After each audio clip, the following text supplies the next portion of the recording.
Good morning, everyone. Our task for this morning is to discuss with you the female reproductive system. And before we do that, I would like to start off with a little bit of embryology of the female reproductive tract. Actually, this is just a review of what you have taken during your first year. And what we will be doing now is to put in some clinical correlations which will be very important when you go into the clinics. Okay, so this is the undifferentiated genital system, and it has been established that during the first 6 weeks, the male and female genital systems are similar, and that means that we are potentially bisexual because of the undifferentiation. We can turn into male or a female later on, depending on what factors are present in a particular embryo, and that we'll be discussing in a little bit. So this indifference will exist until the 7th week of development. And you can see here two structures, the blue colored structure and the red colored structures, which come in pairs. The red colored structures are what we call the mesonephric ducts or the Wolffian ducts, and the blue colored structures, which is also in pair, is known as the paramesonephric or the Mullerian duct. The mesonephric duct will differentiate into the male reproductive system if the embryo becomes a male, and the paramesonephric or the Mullerian duct will give rise to the female reproductive system if that embryo differentiates into a female. So in the somatic sex cord cells, we have the testis determining factor and the Y chromosome, which carry the SRY gene. And in the Sertoli cells, we have the anti-Mullerian hormone and the production of testosterone. When these factors are present, then that means that the undifferentiated embryo will differentiate into a male individual. In the absence of this, the undifferentiated embryo will, of course, become a female individual. Male differentiation starts with a degeneration of the paramesonephric ducts or the Mullerian ducts, and this will be triggered by the presence of the factors that we have discussed a while ago from the somatic cells and the Sertoli cells. The seminiferous cords form the branches and the ends anastomose to form the rete testis.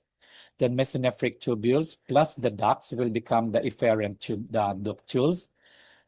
The mesonephric ducts, these ones here, will become the epididymis and the vas deferens.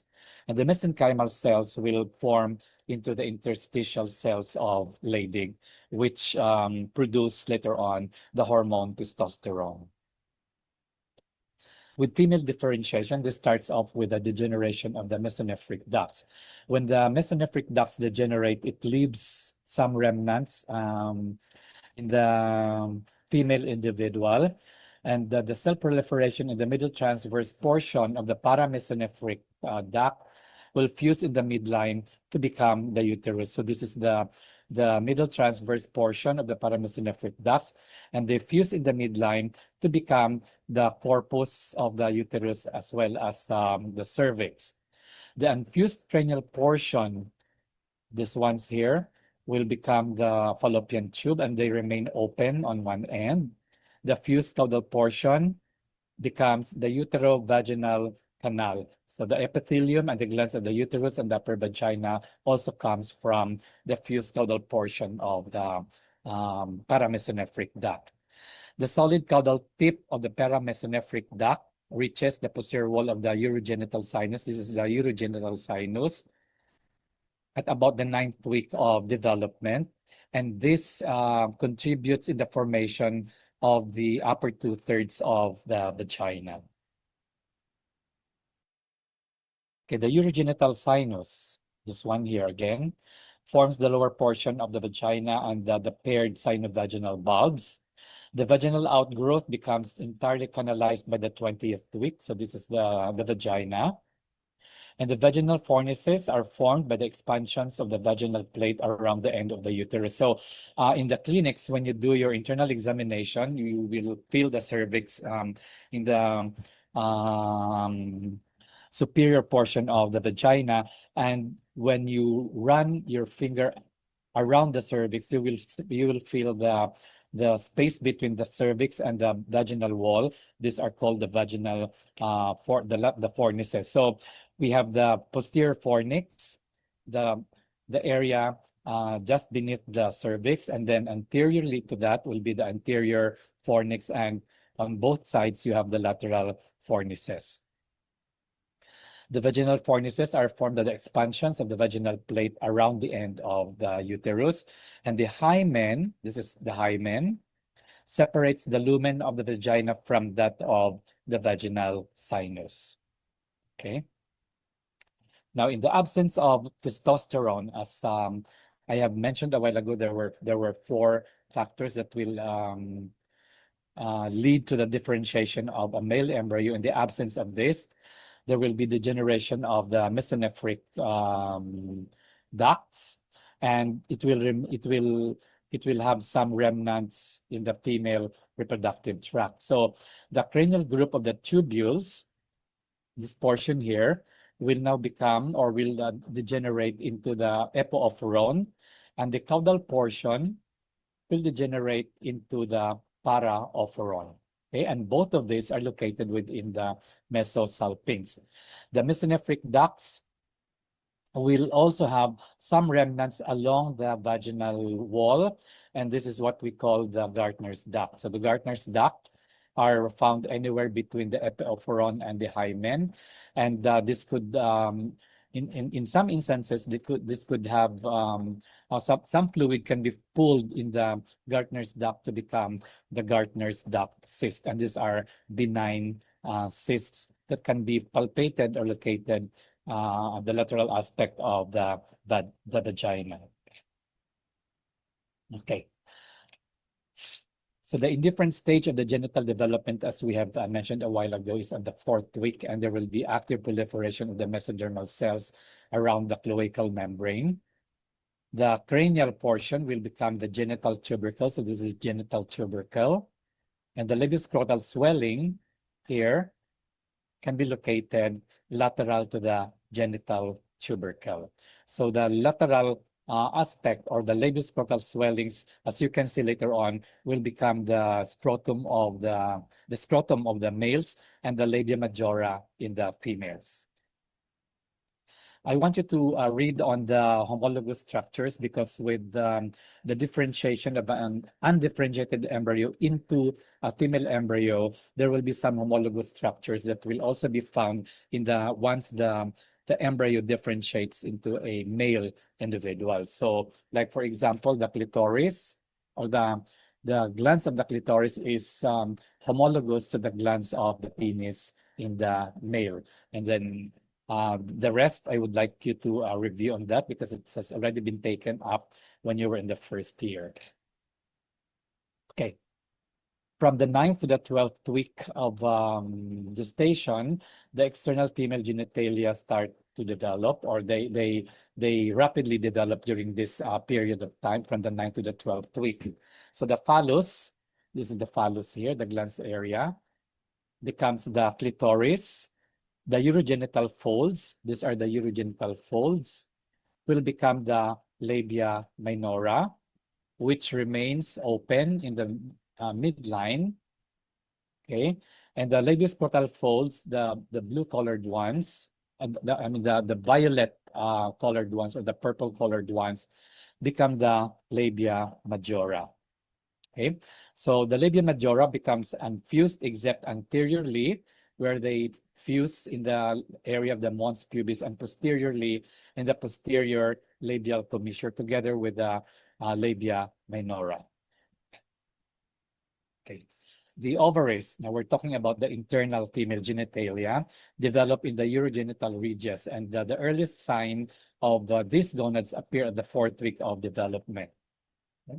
So the germinal epithelium will become the ovarian cortex, the mesenchymal cells become the portion of the medulla, and the primordial germ cells, which are derived from the yolk sac, so the origin of this will be from the yolk sac, will undergo active mitosis and become the oogonia and the oocytes later on.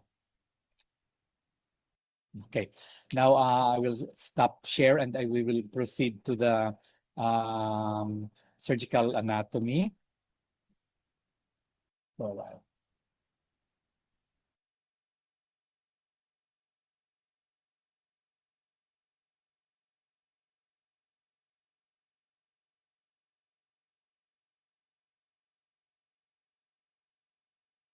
Naka-on pa rin ako. Huwag na condition, hindi na ako share ulit.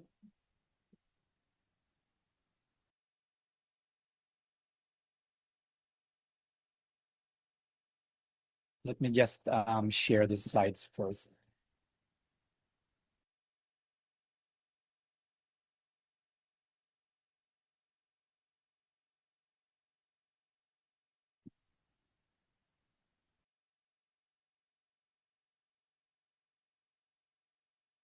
Okay.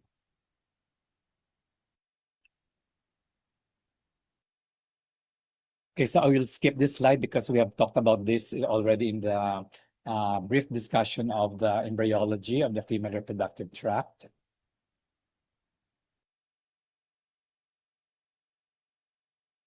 Okay, so let's proceed to the relationships of the different organs with the female reproductive organs.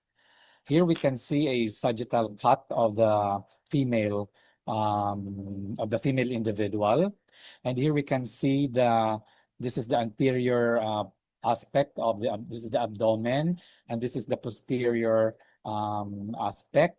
So down here is the caudal aspect, and up there is the cranial aspect. So we can see here the different relationships of the the internal female reproductive organs with the other organs found in the abdominopelvic cavity. Let's start off with the anterior aspect here. We have the bladder, okay? And then superiorly would be the uterus and the cervix. And posterior to the uterus would be the rectosigmoid portion of the gastrointestinal tract. And behind that, or posterior to that, would be the vertebral column. Okay, so here we can see that the bladder is closely related to the uterus. Okay, as I have said before, the uterus is located posteriorly to the bladder. And here we have the vaginal canal, and here is the cervix. Okay, so notice also the close relationship of the vagina, this is the vaginal canal, with the anus and the rectum. So this is the rectosigmoid column. And this is a retroperitoneal structure. Okay, and the space between the rectosigmoid and the posterior wall of the uterus, you have here the space, which is known as the posterior cul-de-sac, okay, or the pouch of Douglas. Okay, and then we have here also the cul-de-sac between the bladder and the uterus. This is your anterior cul-de-sac. Okay. The fallopian tube is located laterally. It is attached to the lateral aspect, the upper lateral aspect of the uterus, and it hugs closely the ovaries on both sides. Okay, so we have a procedure which is known as cholecystectomy. We used to do this before, but not much anymore, not very commonly at present. This is actually a procedure where we insert a long spinal needle into the vagina and into the posterior cul-de-sac. This is the posterior fornix, and pierce the posterior fornix to enter the posterior cul-de-sac. Now, we do this procedure when, say, for example, the patient is having ectopic pregnancy and you're suspecting some bleeding inside, or if the patient has a pelvic inflammatory disease and you're suspecting a collection of pus in the pelvic cavity, then it is where it is and the posterior cul-de-sac where this fluid, either blood or peritoneal fluid or pus, can be aspirated um, to make a diagnosis. But with the advent of ultrasound, we seldom do this because and we correlate this with the clinical manifestation of the patient. So say for example, if we are dealing with a hemoperitoneum secondary to an ectopic pregnancy, you can diagnose this by the clinical manifestations of the patient and also by means of a transvaginal or transabdominal ultrasound. So as you can see here, the arrow points at the posterior fornix, the anterior fornix rather. It's the space between the cervix and the anterior vaginal wall. And posteriorly, you have the posterior fornix, which is the space between the cervix and the posterior vaginal wall. And this corresponds internally in the pelvic cavity to the posterior cul-de-sac or the pouch of Douglas. Okay? And then laterally, you have the lateral fornices. Okay. So I want you to review on the retroperitoneal spaces. There are a lot of them actually, and not all of these are clinically important, but I would like you to focus your attention on the prevesical retius, prevesical space of retius. You read on this and also on the pararectal space where the non-Villiers fascia is found. So I would like you also to read on the importance of this the non-Villiers fascia. Okay. Now we are viewing the abdominopelvic cavity from the top. So this is the top view of the abdominopelvic cavity, and you can see here the different pelvo-abdominal organs and the relationships with each other. So you have here anteriorly, you have the bladder. Okay, you have the uterus with the fundus and the corpus, and a pair of fallopian tubes, okay, a pair of the round ligaments, which is the only ligament that gets out of the pelvic cavity. And then you have here the isthmus of the uterus, and then the cervix, and a pair of the uterosacral ligament. Okay, and you have here a broad structure which is made up of peritoneum also. This is an attenuated peritoneum, and this is what we call the broad ligament. And then you have here the rectosigmoid, and here's the space between the rectosigmoid and the uterus, and this is the pouch of Douglas, or the posterior cul-de-sac. Okay? And then you have here the aorta, dividing into two branches, the left and the right common iliac artery. Okay? And here, down here, you will see also that the common iliac artery will give off two branches, the external and the internal iliac artery. Okay, and the internal iliac artery will also be divided into the anterior and the posterior division.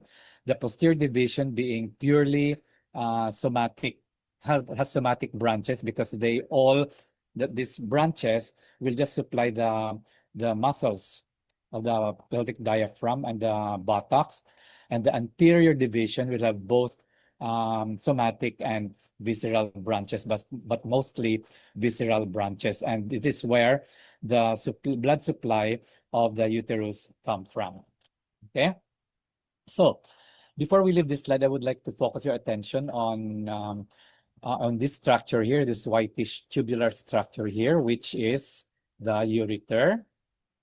And I want you to know the relationship of the ureter with the common iliac artery, as well as with the uterine arteries and veins. Okay, as the ureter goes down from the kidneys to the bladder, it lies anterior to the common iliac artery. Okay, and then downwards as it proceeds, as it goes into the pelvic cavity, it lies inferior to the uterine vessels, both uterine arteries and veins. So it lies inferior to the uterine arteries, to the uterine vessels before it reaches the bladder. Okay, so this is on both sides. And this is what we call the water under the bridge, no? The bridge being the uterine vessels and the water being the urine contained in the ureter. So this is a very important relationship because when we do a procedure termed as hysterectomy, when we remove the uterus with the cervix, we need to be very careful with clamping the uterine vessels because if you clamp it farther up, farther from the cervix, you run the risk of also clamping the ureter and you will be severing the ureter. So when we clamp these vessels here during hysterectomy, it has to be very close to the cervix or to the isthmus, so as to prevent destroying or to prevent injury to the ureters. Okay. So again, we have here the uterus held posteriorly in place by the uterosacral ligament here, and then laterally by the broad ligament, which offers very little support to the uterus. And then laterally also at the level of the isthmus, you have a thick condensation of the pelvic fascia, which is known as the cardinal ligament. And this ligament is the major ligament of support of the uterus. Okay. Now anteriorly, you have this pair of ligament, which I have mentioned a while ago, which is the round ligament. And this is the only ligament of the uterus that gets out of the pelvic cavity via the inguinal canal and insert into the labia majora. And this is the reason why when you go into the clinics, for example, you are examining a patient at the outpatient clinic, a pregnant patient, and she complains of on and off pain in the labia majora, no? Like something like the labia majora is being pulled and it causes pain. The reason for that is because with the enlarging uterus, the round ligament is also pulled upwards. And with the pulling out upwards of the round ligament, it also pulls on the labia majora. And therefore, pain is perceived in that particular area of the labia majora. Okay, so again, the ligamentous support of the uterus would be in the form of anteriorly, the round ligament, laterally, the broad ligament, and the cardinal ligament, which is the major support, and then posteriorly, again, the uterosacral ligament. Okay. Now, this is the endometrium, and the endometrium is hormonally influenced by both estrogen and progesterone. And I think you will have a detailed discussion on this when you go into the menstrual cycle in gynecology. No? But suffice it to say that I want you to remember just the changes, the histologic changes in the endometrium from the time that the woman menstruates up to the time that she is ready for the next menstrual period. So this is the post-menstrual period where you have the proliferative phase. Okay, after menstruation, when the zona functionalis is shed off, there will be proliferation of cells from the stratum functionalis of the endometrium. The cells here will proliferate to form into a new layer of the stratum functionalis. Okay, this is the stratum basalis. The cells from the stratum basalis will proliferate to form the cells of the new stratum functionalis. Okay, and then because of the influence of estrogen, there will be glandular development, proliferation of the cells of the zona functionalis, and at the same time, the glands will become bigger in size and also will start to develop branches, okay? Or it starts to become tortuous. So that by the time that it enters the secretory phase, the glands are now ready to secrete mucus, and the glands now become bigger in size. They are filled with secretions, and they are more tortuous than in the late proliferative phase. And histologically, you can see that when the cells start to secrete mucus, the mucus or the secretions are pushed to the basal area of the cells. The nucleus are pushed in the midline here. These are the nuclei. No? Okay. And you can see here that the endometrium is lined by a columnar epithelium, okay, which is mucus secreting. Okay. So in that case, when it is mucus secreting, you expect to see some goblet cells also in the endometrium. Okay. Now this is already a clinical correlation of your knowledge in anatomy and what happens when an individual or a woman develops tumors, like for example in the uterus, which we know or we call as the fibromas or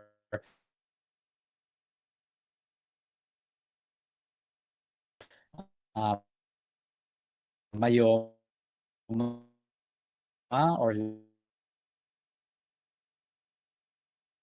myoma. No, they're the same.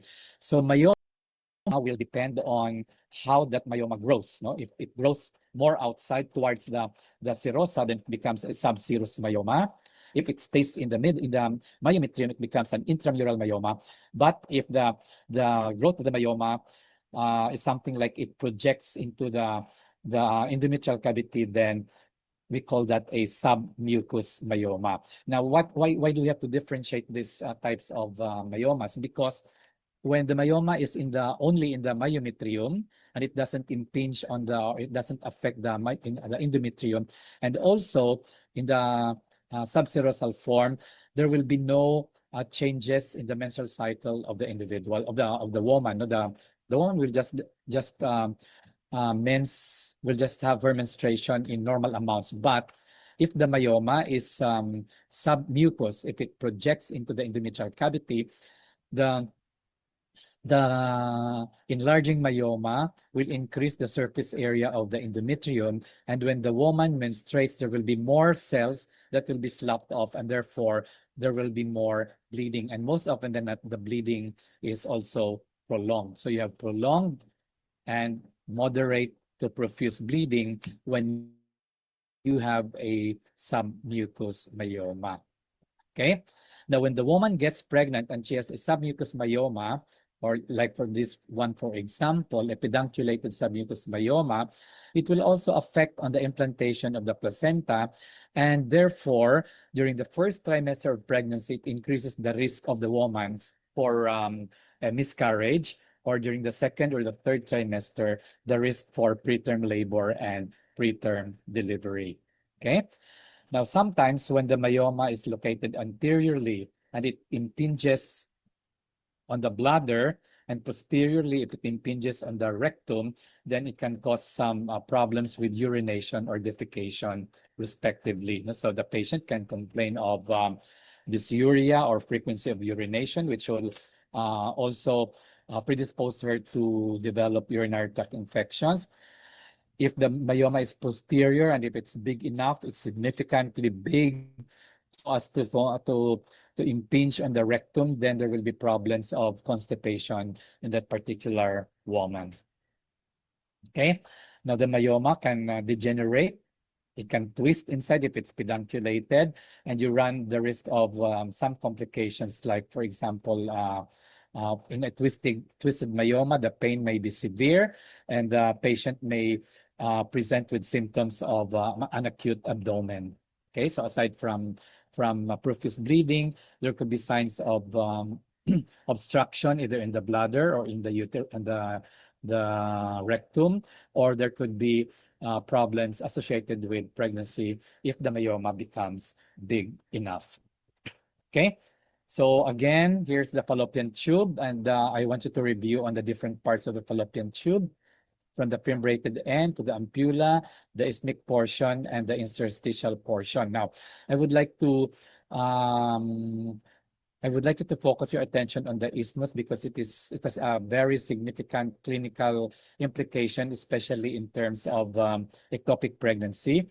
Ectopic pregnancy is an abnormal pregnancy that is not within the endometrial cavity, and most often than not, they occur in the fallopian tube. So if the implantation of the fertilized ovum is in the ampulla, you call that an ampullary pregnancy, or an isthmic pregnancy if it's in the isthmus, or in the interstitial or intramural portion of the uterus. Now, the problem with the isthmic pregnancy is that because this is the isthmus and it is the narrowest part of the fallopian tube, it has a thinner muscle layer, and when the pregnancy or the ectopic pregnancy takes place in this particular area, it is at higher risk of rupture. That the tube will just rupture and the patient will just bleed.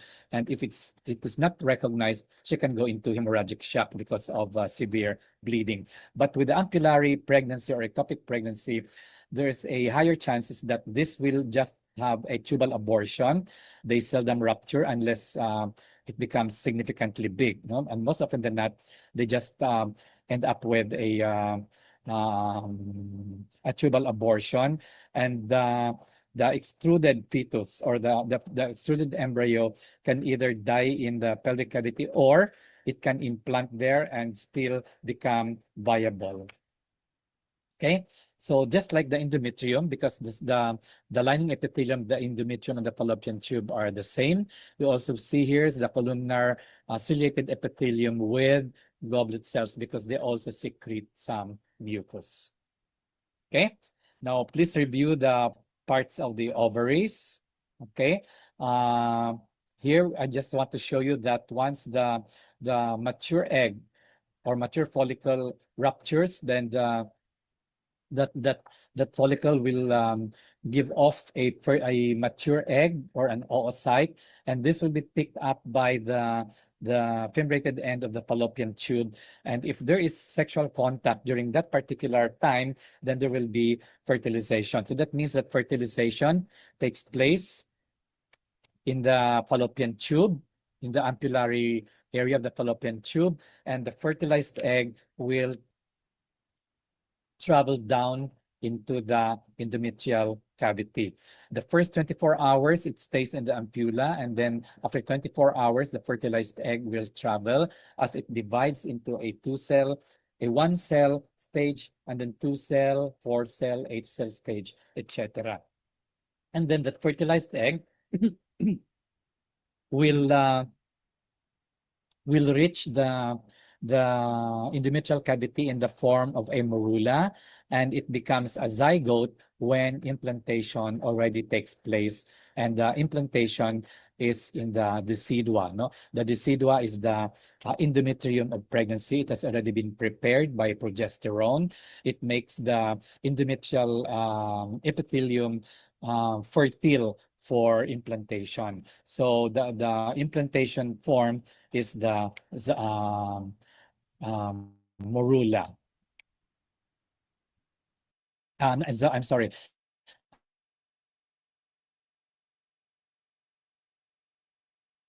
Blastocyst.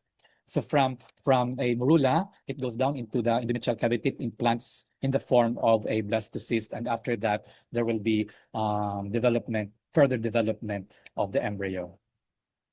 Okay, now let's take a look at how these pelvic organs are supported in the pelvic cavity. In dogs or in pigs, they are known as quadrupeds. The support of the abdominopelvic organs are in the form of or is subserved by the abdominal muscles, mainly the rectus abdominis muscles.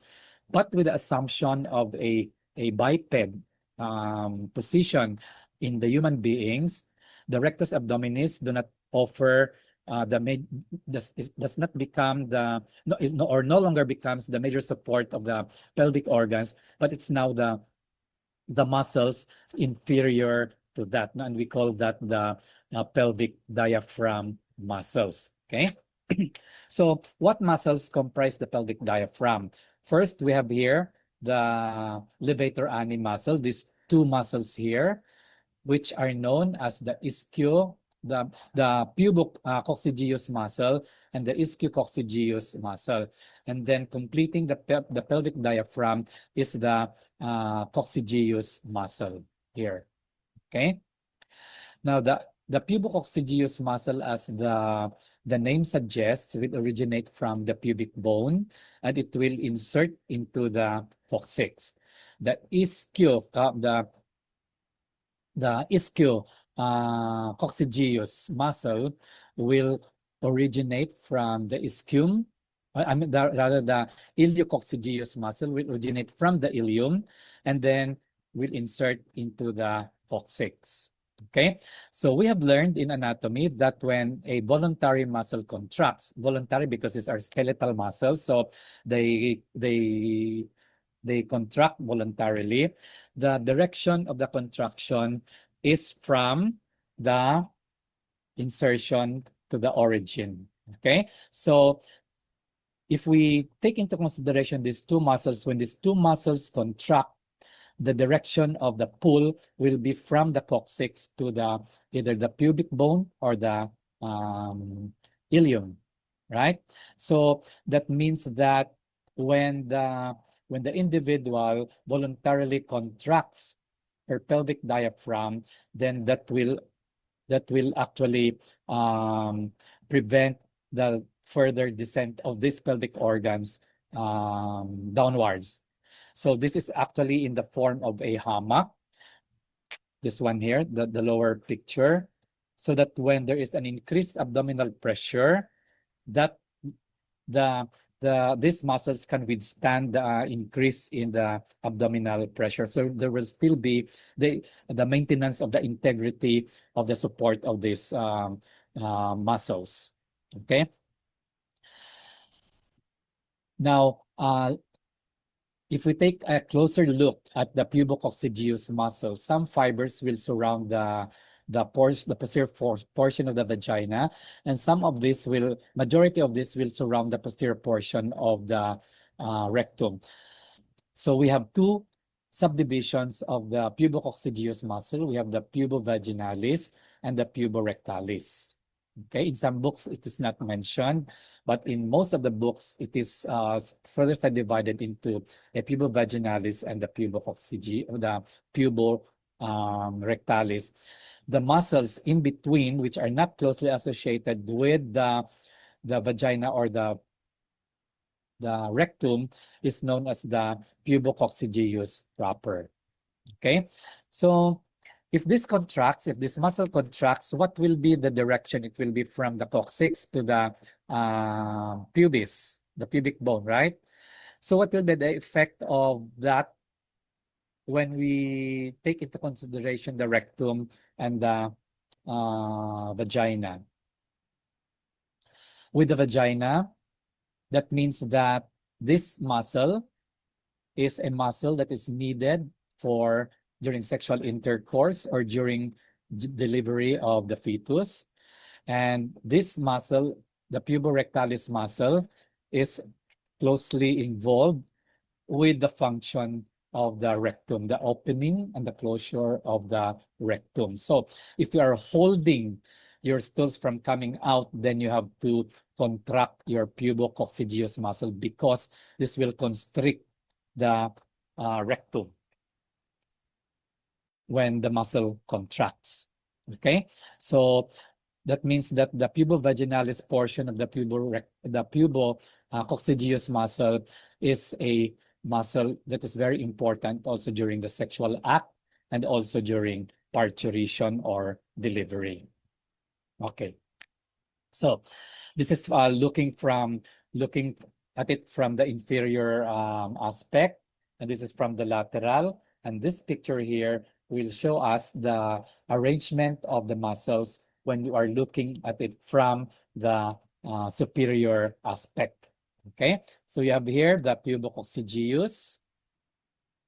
Look at how it inserts into the coccyx, and then the pubococcygeus, the iliococcygeus here, and the coccygeus muscle. And then completing the closure of the pelvic cavity inferiorly would be the piriformis muscle and also the obturator internus muscle laterally. Okay, now take a look at where these muscles come from. The ischio or the iliococcygeus comes from the ilium. This is the iliac spine. And then you have here the linea terminalis. I'm sorry, the tendinous arch, okay? From where the pubococcygeus muscle originate, okay?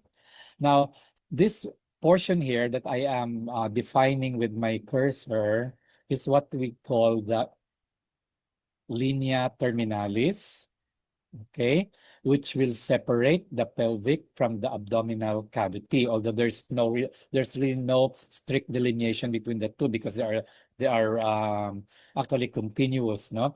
So this will just help us define the major pelvis and the minor pelvis, or the greater or the lesser pelvis. The lesser pelvis is the pelvic cavity where the pelvic organs, the reproductive female organs are located, and the contents of the major pelvis or the greater the pelvis would be, of course, the portion of the lower portion of the gastrointestinal tract. Okay.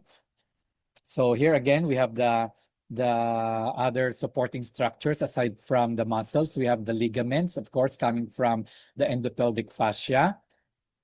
Okay, and the major portion of that would be the cardinal ligaments, no, which is the major support of the uterus, and we also call this the ligament of Mackenroth. Okay, and then this is the levator ani muscle. Okay, and then another muscle here, which is the deep perineal, deep transverse perineal muscle in the urogenital diaphragm. And then in the superficial perineal pouch, we have the superficial transverse perineal muscle. Okay. Now, I would like you to review on the perineal pouches. We have the superficial and the deep perineal pouch. I would like you to read on the contents of the two pouches. Notice there are different muscles that are contained in the superficial perineal pouch. This is the superficial perineal pouch, okay, and the deep perineal pouch here. Okay. Now, let's go to the external genitalia, which is known as the vulva, okay? And then that portion here is the perineum that separates the vagina from the rectum.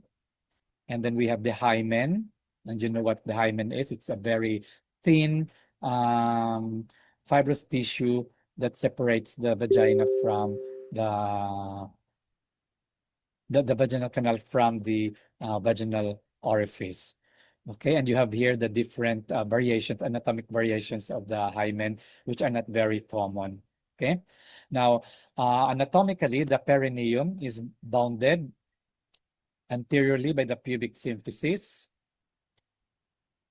and then posteriorly by the tip of the coccyx, laterally by the inferior pubic and the ischial rami and the sacrotuberous ligament.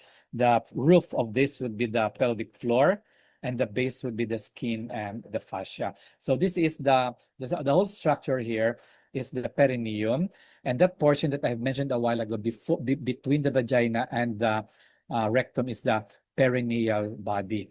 Now, if we draw a line from the pubic symphysis to the laterally into the ischial rami, and then from the ischial rami down to the anus, will be making a diamond-shaped structure. Okay, that is the perineum. If we draw a line from one ischial tuberosity to the other side, we are dividing this diamond-shaped structure into two triangles. One anterior triangle with its base, with its apex towards the vulva, and the other triangle, which is the posterior triangle or the anal triangle, with its apex in the anus. Okay, this is very important because the anterior triangle is what we call the urogenital triangle, and the lower triangle, the posterior triangle, is the anal triangle. Okay. This is just a case of the imperforate hymen. In case that the hymen does not perforate, the problem will arise when the individual becomes an adolescent and she starts to menstruate. And by the age of 9 or 10, when the girl starts to menstruate, she doesn't menstruate. So until she reaches 12 or 13 or 14 years old, she will have regular cycles, but blood doesn't get out of the vagina. It becomes stored in the vagina. And then if the vagina is full, it will go back into the endometrial cavity and into the pelvic cavity. So we call this an imperforate hymen. So a collection of blood in the vagina is known as hematopulpus. If it's in the uterus, it's hematometra. And if it's in the fallopian tube, it's hematosalpinx. Okay, so the girl will complain of cyclic pain, which is associated with her supposed to be quote unquote menstruation or menstrual cycle, but then no blood is coming out. And she notices a bulging mass in the vagina, protruding out from her vagina, which will appear as bluish. Okay. And then when the mother finds this out, she will bring the girl to the doctor, and the doctor will diagnose this as an imperforate hymen. So how do we treat this? It's very simple. We just do a cruciate incision. Actually, no anesthesia is needed. And then that blood will just come out of the vagina and the uterus. Okay? So that's an imperforate hymen. Management is doing a cruciate incision and drainage of blood. Okay. Now, the reason why I was emphasizing the differentiation between the urogenital and the anal triangle is because in the urogenital triangle, there is a structure that is not found in the anal triangle, or there are structures that are not found in the anal triangle that are present in the urogenital triangle. Okay, now what's that sound coming from?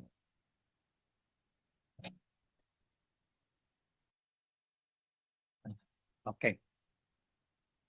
If you remember in your anatomy, the abdominal wall is made up of skin from the superficial portion. You have the skin. So the skin is made up of your dermis and the epidermis.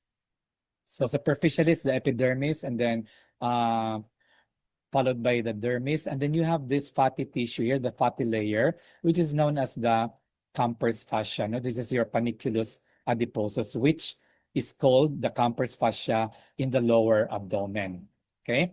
So in this picture, it has already been cleaned out here to expose a second layer of fascia, a deeper layer of fascia, which is more fibrous, thicker, and stronger than the panniculus adiposus or the Camper's fascia. And we call this the Scarpa's fascia. Okay? The Scarpa's fascia here. Now, the Scarpa's fascia continues downwards into the urogenital triangle to assume the name of the Colles fascia. Now, this Colles fascia is not found in the anal triangle. All you see in the anal triangle, because this is a potential space, are just adipose tissue. So you only have fatty tissue here in the anal triangle. Okay?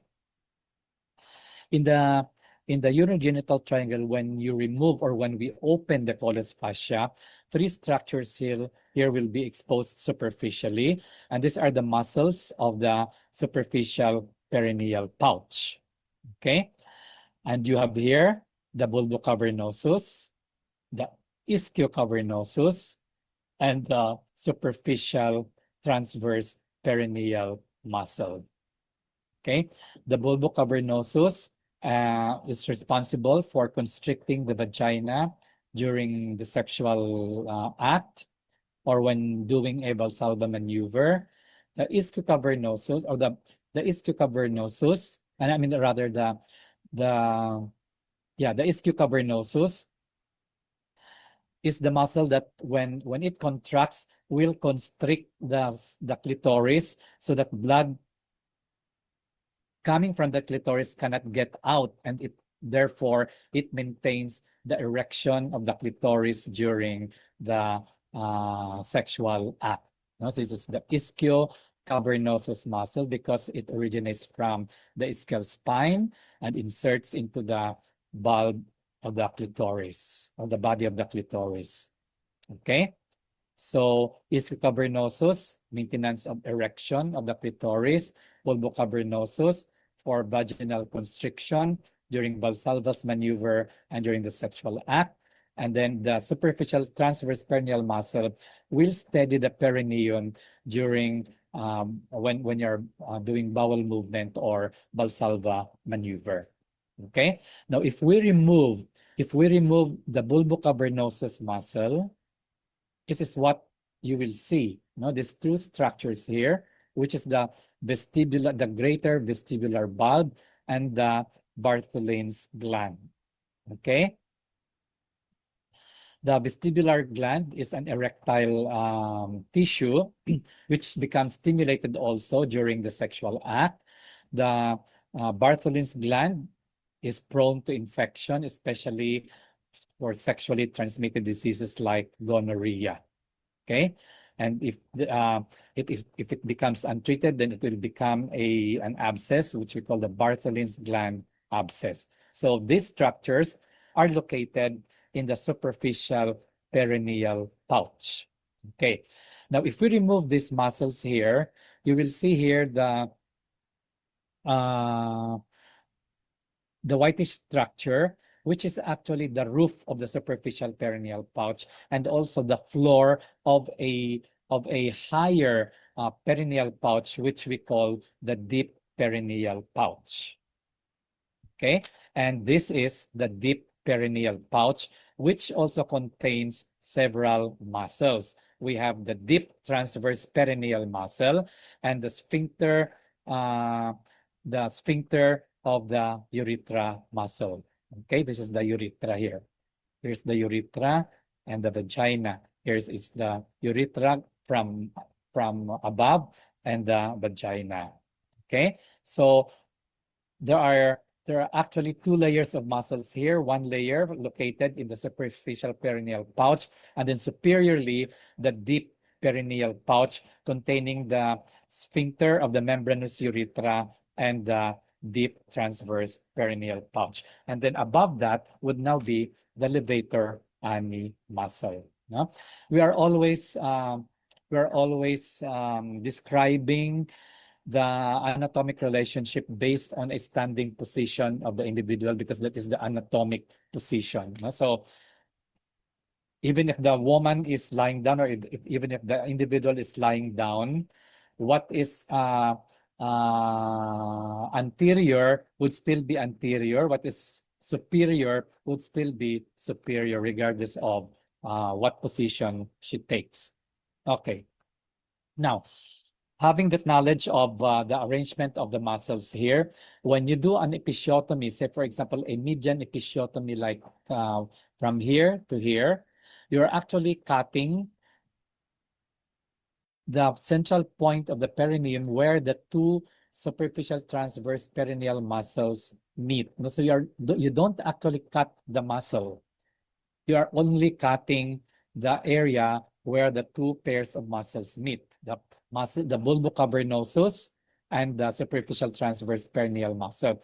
what you will be cutting if you're doing a median episiotomy would be the belly of the external anal sphincter. Okay, and it's very important because when you repair that, you need to pull out the both both ends of the cut external anal sphincter so that you can oppose it properly to maintain its integrity after repair. But when you're doing a mediolateral episiotomy, say for example, a right mediolateral episiotomy this way, that means that you will be cutting the lower belly of the bulbocavernosus and the medial belly of the superficial transverse perineal muscle. And you also need to oppose these muscles. Otherwise, if it is not properly opposed, then there will be dimpling or a depression in the perineal body of the individual. So here is the picture that will show you the mediolateral episiotomy and the median episiotomy. And we do this when the perineum is already stretched out, when you already see the head crowning. No, you don't do it early because you run the risk of lacerations in the inner portion of the vagina, and it may be difficult to repair later on.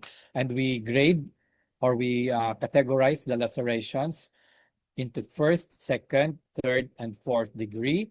First degree will include only the skin or the perineum or the labia, and it may or may not need suturing. With second degree, they need to be sutured because it will already involve the muscles of the perineum. With the third and the fourth degree, surgical repair will also be needed because with third degree, you already sever the external anal sphincter, and with the fourth degree, you already include the lining of the rectum. Okay, these are just to show you pictures of the Bartholin's gland abscess. Okay, if it's not yet infected, it becomes a cyst. If it becomes infected, it becomes reddish, it will be tender, it becomes an abscess, and it has to be drained. Okay, now these are just terms that will tell you what a vulvectomy is. Vulvectomy is when you do operations in the vulva. There is a simple vulvectomy, which would only include the skin, mucosa, the superficial fat, and the connective tissue. When you say radical vulvectomy, you remove everything in the vulva, including adjacent skin, portion of the mons, the subcutaneous fat, and then deeper, the deep fascia and the muscles of both the superficial and the deep perineal pouches. And of course, you dissect the inguinal lymph nodes and the other accessible group of lymph nodes. Now, this is just to show you again how traumatic delivery would look like. It can avulse different muscles, even deeper. It can go deeper into the levator ani muscles. And once they are severed and not repaired, then you will have a problem later on with the integrity of these muscles. They will no longer support the pelvic organs, and the pelvic organs will just prolapse. You know, like, for example, the uterus. So you can have a prolapsing uterus later on. Or you can have a weakening of the posterior wall of the bladder, the cystocele, or the anterior rectal wall, which protrudes into the vagina, and that is known as the rectocele. Okay, these are just the forms of lacerations. And the long-term sequela, when these lacerations are not repaired, you can have a fistula connecting the rectum to the bladder, the rectum to the urethra, or the what else? The vagina into the rectum, the vagina into the not the rectum and the bladder, vagina and the bladder, and the vagina and the urethra. Okay, or you can have a another form of fistula coming from the cervix into the bladder. Okay, and this is what the cystocele would look like. There is an herniation of a weakened posterior wall of the bladder into the vagina. And this picture here will show you a prolapsing uterus here, no? It tends it starts to go down because of the lack of support by the levator ani muscle and the other fascial structures. So this is a complete prolapse of the uterus. Okay. So it has to be removed also through the vagina in the process of vaginal hysterectomy. And then you do your colporrhaphy. Colporrhaphy means you do your anteroposterior repair. You repair the cystocele and the rectocele. Okay, blood supply. I think we're running out of time. The blood supply comes mainly from the internal iliac artery, as I have mentioned a while ago, from the anterior division of the internal iliac artery. That's the paired blood supply of the pelvis. And then you have the two unpaired arteries in the form of the median sacral artery, which is a direct branch of the aorta at the level of the bifurcation, and the superior rectal artery, which is a continuation of the superior mesenteric artery. And then laterally, you have the ovarian artery, which makes anastomosis with the tubal artery coming also from the uterine artery. Okay, with the venous drainage, they follow the course also of the artery, except the ovarian veins, which on the right side will drain directly into the inferior vena cava, but on the left side, it will drain first into the left renal vein and into the vena cava. So the drainage on the right side is direct compared to the left. Okay. Now, in cases wherein there is intractable hemorrhage, say for example in a cesarean section or in a patient who delivered a very big baby and the uterus no longer contracts effectively, then one of the surgical procedures that can be done would be to ligate on both sides the internal iliac artery. The internal iliac artery is, by the way, also known as hypogastric artery. In some books, it's referred to as hypogastric artery. In other books, it's the internal iliac artery. Now, the objective of doing a bilateral hypogastric artery ligation is not to completely control the bleeding, but to equalize pressure on both sides. When the pressure is equalized, the what's this? The diameter of the blood vessels will become smaller, and there will be slowing down of blood flow, and will give time for the platelets to clump together, to adhere together, to form a clot. And this clot will now obstruct the open ends of this blood vessel. So that's the objective of doing a hypogastric artery. It's just basically to equalize the pressure on both sides, slow down blood flow, give time for the platelets to adhere and form a clot. Okay, and then of course the course of the uterine artery, it enters the uterus at the level of the isthmus. It gives off an ascending and a descending branch. The descending branch will supply the cervix and the upper 2/3 of the vagina because they have the same embryonic origin. And then the ascending branch will give off branches into the myometrium of the corpus and the fundus and into the endometrium. So from the isthmus, the uterine artery will send off an ascending branch that will divide into these two arcuate arteries. Okay, so the arcuate arteries will surround the uterus. It makes an anastomosis with its partner from the other side in the midline, and from there, from the arcuate arteries will arise the radial artery. Okay, this is the radial artery, and from the radial artery you have two terminal branches. One, the straight artery or the straight arteriole, which supplies the zona basalis of the endometrium, and the coiled arteries or the spiral arteries, which supply the functional zone or the stratum functionalis of the endometrium. Now, when there is menstruation, when the functional layer slaps off, the coiled arteries will also be severed, and there will be open ends of these coiled arteries, and bleeding will ensue.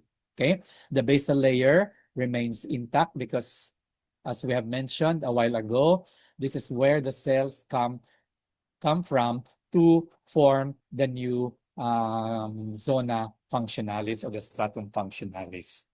Okay. Venous drainage. I just want you to probably you can have this screenshot now because we have little time remaining. I want you to study this important anastomosis. Why is it that when you have an ovarian cancer and a uterine cancer, it may go directly into the brain, bypassing the liver? No, it doesn't go into the liver, but it goes straight into the brain. In the same manner that you have pelvic organ malignancies that do not go into the brain but go into the liver. No, they metastasize into the liver, and this will explain everything. Okay. The superior rectal vein making anastomosis with inferior mesenteric vein and drains into the portal circulation. And then pathway 2 would be the lateral sacral vein going into the perivertebral plexus, which are devoid of valves. So they are valveless, and therefore blood can go just up and down bidirectional, and they reach the venous sinuses of the brain, and they can metastasize into the brain. Okay. So blood supply of the pelvis and the perineum will be coming from the pudendal artery, okay, the uterine artery, as well as the ovarian artery. Okay, so these are the blood supply of the pelvis and the perineum. Okay, lymphatics. I want you to study this also. Lymph coming from the uterus, the corpus, and the fundus, the fallopian tube, and also the ovary will be draining into the lateral aortic and the pre-aortic group of nodes. Those coming from the lower portion of the corpus of the uterus will be into the external and the common iliac artery. From the cervix, lymphatics will go in, the lymph will go into the external internal iliac and the lateral sacral and promontory. Now, the reason for knowing this is because when you have malignancies in this area, the gynecologic oncologist would know which node to palpate first. So that when these nodes are enlarged, and that means that there could be metastasis in that particular area. Okay. For the bladder, it goes into the external and internal iliac group of nodes. In the vulva, the superficial inguinal and internal iliac group of nodes. Okay. Cervical cancer is different because usually it metastasizes by direct extension, because of the close proximity of the cervix to the bladder, okay, and also the vagina or the rectum. So when you have cervical cancer, it can go directly into the rectum or the bladder by direct invasion rather than by lymphatics. But with the other organ systems, if they go to the other organ systems, then that will be via lymphatics. But for the bladder, the vagina, and the rectum, it is usually by direct extension. Okay. So innervation, I think you also need to study this. We're running out of time, so I will leave you responsible for studying this. Have this screenshot. I don't mind.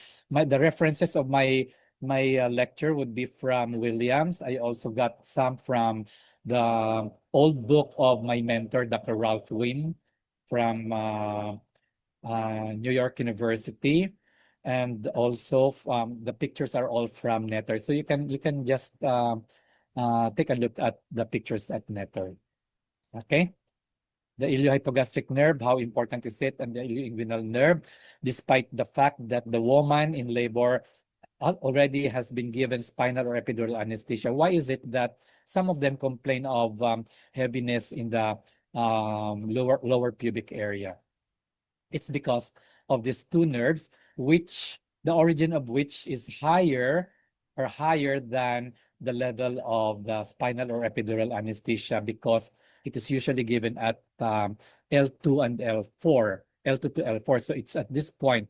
The origin of these two nerves are higher from L1 and L2, and therefore they are spared from the effect of the spinal or epidural anesthesia. Okay, pudendal nerve and pudendal nerve block. Our knowledge of anatomy tells us that the pudendal nerve gets out of the pelvic cavity into the, the, the pudendum or the perineum through the or just below or inferior to the ischial spine or above or superior to the sacrotuberous ligament. And therefore, if you inject the anesthetic, it has to be at the middle aspect of the ischial spine because that's where the pudendal nerve winds around. No? So you can do it either transperineally or you can insert the needle into the vagina, but you have to palpate the ischial spine and you go about 1 cm below your finger or just medial to the ischial spine and inject your anesthetic. And it has to be both sides. It has to be bilateral because branches from the right side of from the right pudendal nerve traverses the midline and has some connections with the fibers coming from the left. So even if you block the right pudendal nerve, there will also be branches coming from the left that traverses and go into the right side, and there will still be pain. So you have to do it bilaterally. Okay, so in summary, I have given you a brief review of the complex anatomic relationships of the human female reproductive tract and their surgical or clinical application have been presented. These anatomic relationships may be altered by congenital anomalies, disease processes, or intraoperative complications. New surgical approaches to solve old problems are continuously being developed based on these anatomic relationships, and it is incumbent on our part as surgeons or as students of medicine to be perpetual students of anatomy, regardless of the breadth or depth of our experience. So it's very important that our basic knowledge of anatomy, biochemistry, and physiology must be strong because when you go into the clinics, all of this will just come in easy. You'll be able to correlate what the patient complains of from with your basic knowledge of these three basic sciences. Okay, so thank you very much and have a great day, everyone.